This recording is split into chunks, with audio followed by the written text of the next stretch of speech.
Lembro-me que não muito tempo atrás, quando as mulheres começaram a fumar cigarros, foi uma coisa terrível. Eu não estou aqui para pregar a moral dessas coisas. Esses ministros devem fazer isso. Mas vocês querem que eu lhes diga uma coisa? Eu acho que é a coisa mais baixa que uma mulher pode fazer. Isso mesmo. Você sabe o que isso causa? Eu tenho uma estatística do governo que mostra que as mães, essas jovens mães, e vocês mães aqui que têm garotas, ensine-as.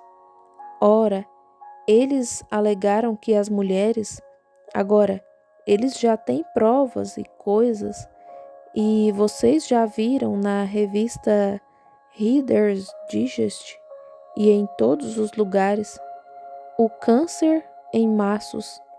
Isso, creio que cerca de 98 ou 99% dos cânceres de garganta e pulmão são causados por fumar cigarros. Isso mesmo. E uma mulher que fuma e dá à luz a um filho terá que dar-lhe leite de vaca, pois se ela o amamentar, ele tomará a nicotina de sua própria corrente sanguínea ou de sua vida, e a estimativa de vida do bebê não passará de 18 meses, envenenado pela nicotina. Falando sobre a quinta coluna, alguém que apoia os inimigos do país em que vivem e os ajudam secretamente. Tradutor.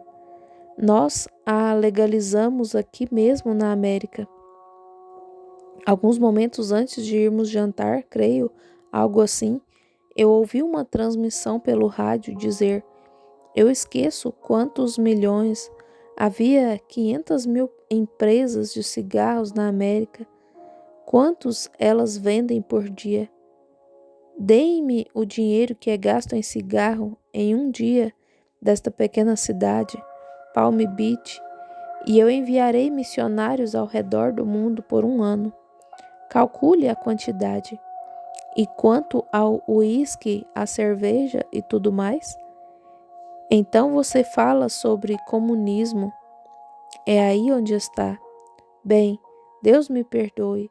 Não pretendo falar sobre estes pontos. Deixe esses irmãos fazerem isso. De volta ao Evangelho, esse é o Evangelho também. Isso é certo. É uma pena que nos descuidamos disso. Isso é muito ruim.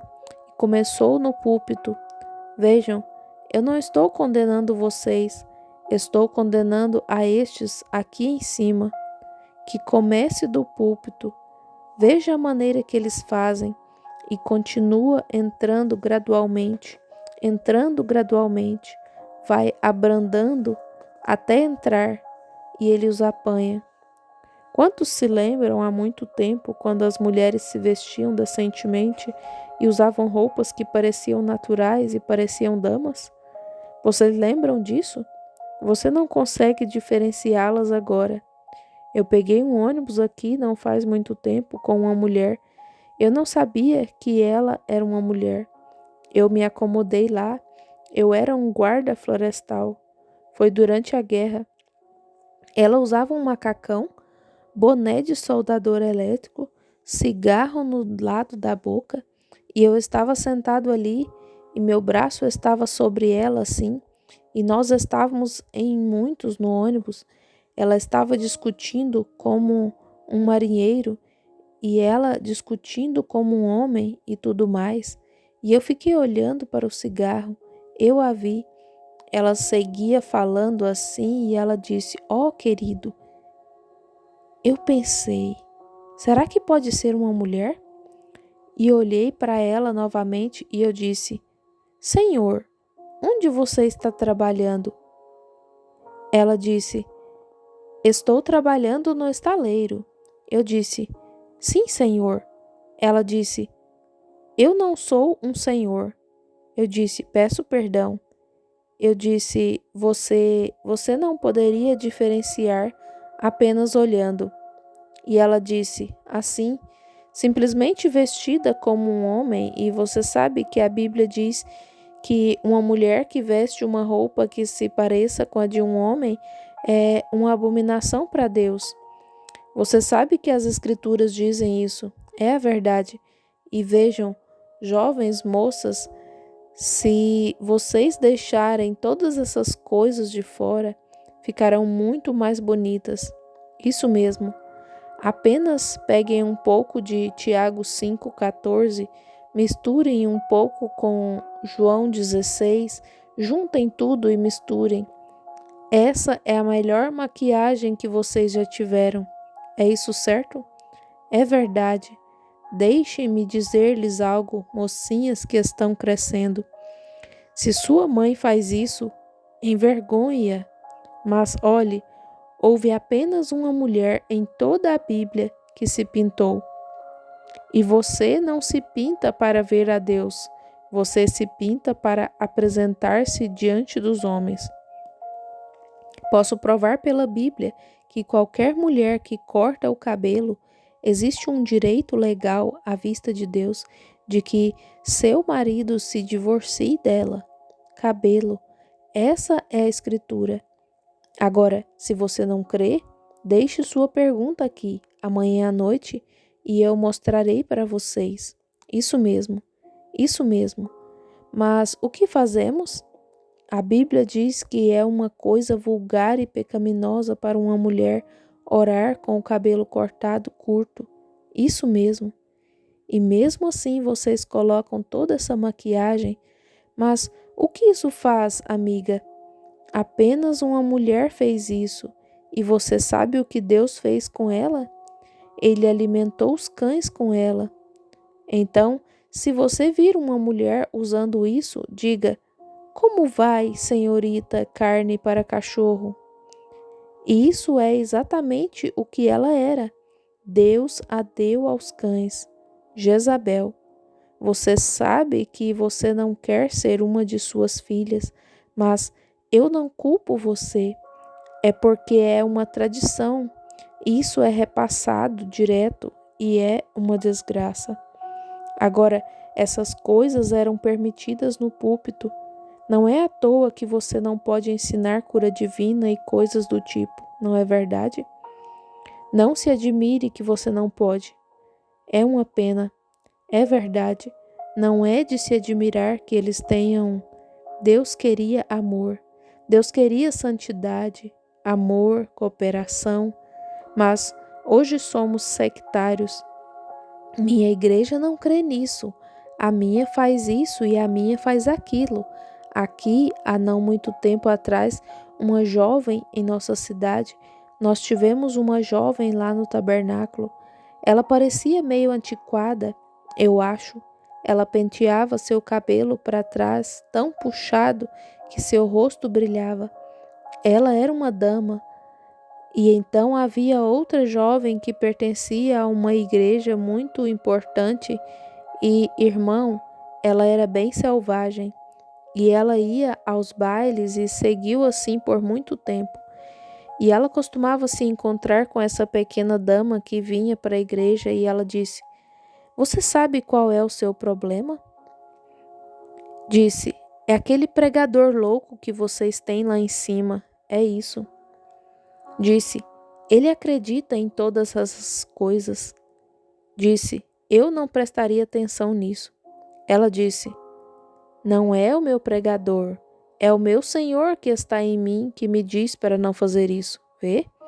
E ela disse: ora, você é apenas. Disse: ele tem uma mente atrasada, apenas isso.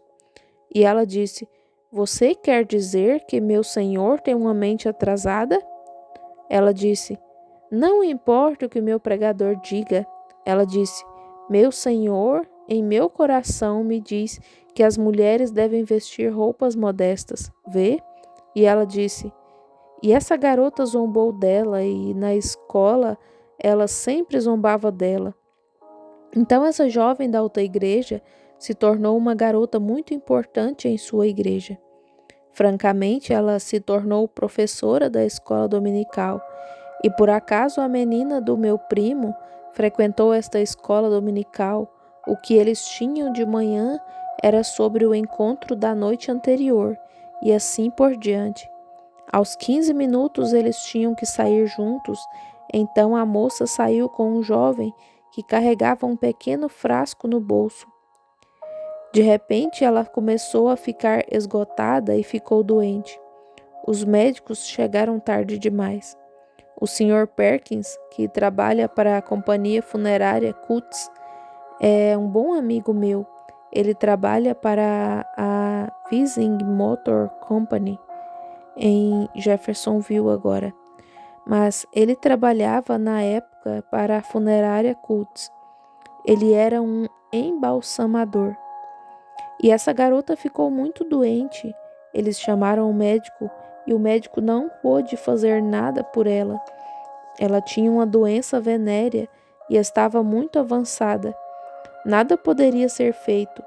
Estava além do estágio 4, sem esperança. Então, toda a sua turma se reuniu para ver os anjos descerem e a levarem para casa. Agora, isso é verdade. Eles a levariam para casa e os anjos viriam. Então eles estavam todos reunidos cantando canções. Seu pastor andando de um lado para o outro, do lado de fora de uma sala, com um cigarro numa piteira, andando de um lado para o outro, de um lado para o outro, esperando o último minuto chegar para a garota. E ela estava pronta, tinha arrumado o cabelo, as coisas para o funeral e tudo ali estava esperando, e a morte lhe sobreveio. Quando a morte lhe sobreveio, a agonia começou a chegar e ela começou a dizer: estou perdida, estou perdida. Em vez de anjos vindo, ela estava perdida. Ela disse: onde está aquela garota do tabernáculo? Chame-a. Lucille McCartney. Espero que o pessoal dela não esteja. Se ela estiver sentada aqui, está tudo bem. Disse: onde está Lucille McCartney? Traga-a para mim imediatamente. Todas as jovens correram e chamaram o pastor, disseram: vamos buscar o pastor. Elas o levaram lá. Ele entrou e disse: agora, aqui, aqui. Ela disse: estou perdida, eu estou perdida. Oh, ele disse: vou chamar o médico e ele te dará uma injeção. Disse: você está delirando. Ela disse: seu enganador. Ela disse: estou perdida e indo para o inferno e você é a causa disso. Ela disse: digam àquela garota que eu disse: venha aqui. E eles foram atrás de Lucille, mas ela não chegou lá. A moça morreu.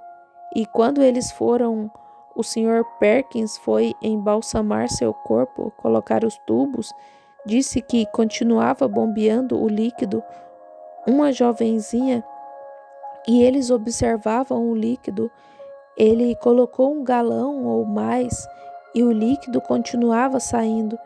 E quando eles a abriram, descobriram um grande buraco que havia se formado nela. Sífilis, ela se foi. Agora, irmão, deixe-me te dizer algo. Eu digo que se o pregador, atrás do púlpito, tivesse ficado com o evangelho à moda antiga e Deus mantivesse as coisas em ordem, não teríamos tanto dessa delinquência juvenil e tudo mais que temos hoje. E os problemas que enfrentamos. Deus ainda despreza isso. E como você pode pregar sobre cura divina e o poder de Deus quando você se associa com essas coisas? Você não pode fazer isso. Óleo e água não se misturam. Isso é certo. Tem que ser de um jeito ou de outro. Agora eu não sou legalista. Eu não sou isso, aquilo. Eu sou um legalista e não sou um legalista.